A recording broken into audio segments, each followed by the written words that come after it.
राम और श्याम दो भाई थे। दोनों एक ही विद्यालय में पढ़ा करते थे और यहाँ तक कि एक ही कक्षा में, किंतु राम पढ़ने में होनहार था। वही उसका भाई श्याम पढ़ने से बचता था और ना पढ़ने के ढेरों बहाने ढूंढता था। राम के दोस्त पढ़ने वाले थे और श्याम के दोस्त ना पढ़ने वाले और काम चोरी करने वाले थे।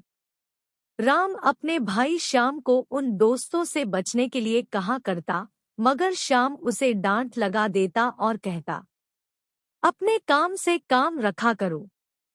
श्याम के दोस्त घर से स्कूल जाने के लिए निकलते और रास्ते में कहीं और चले जाते।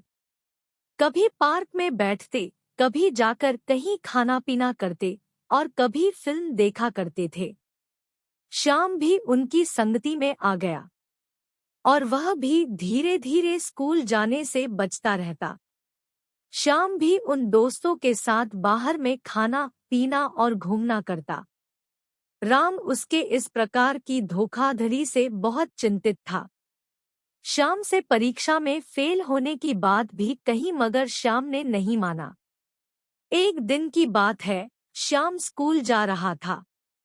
उसके दोस्त मिल गए और उन्होंने कहा, आज स्कूल नहीं जाना है। हम सभी अपने दोस्त हरि का जन्म दिवस मनाएंगे और बाहर खाना पीना करेंगे और खूब मजे करेंगे।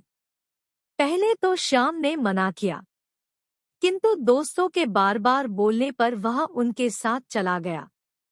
श्याम और उसके मित्रों ने खूब पार्टी करी और उस दिन स्कूल नहीं गए। इस प्रकार का काम वह और उसके दोस्त निरंतर करते रहते। परीक्षा हुई जिसमें श्याम और उसके दोस्त सफल नहीं हो पाए, वह फेल हो गए। राम ने इस बार भी और बार की तरह प्रथम स्थान प्राप्त किया।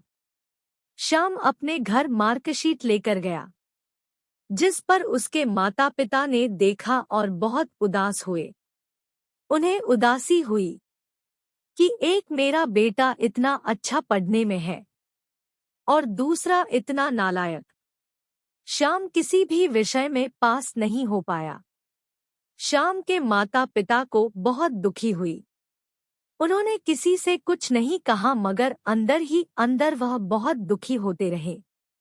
उन्होंने सोचा कि अब मैं दूसरे लोगों को क्या बताऊंगा कि मेरा बेटा एक भी विषय में पास नहीं हो पाया। इस प्रकार माँ पिताजी को श्याम ने बहुत चिंतित वह दुखी देखा, जिस पर उसे भी दुख हुआ। श्याम ने अपने माँ बाप को भरोसा दिलाया कि मैं अगली परीक्षा में सफल होकर दिखाऊंगा। श्याम ने अपने उन सब दोस्तों को छोड़ दिया जिन्होंने उसकी सफलता में उसका मार्ग रोका था। उन सभी छल और कपट करने वाले दोस्तों को छोड़कर अपनी पढ़ाई में ध्यान लगाया। नतीजा यह हुआ कि साल भर की मेहनत से वह परीक्षा में सफल ही नहीं अपितु विद्यालय में सर्वोच्च स्थान प्राप्त किया। इस पर उसके माता पिता को बहुत खुशी हुई है और अपने पुत्र श्याम को गले से लगाया, उन्हें शाबाशी दी।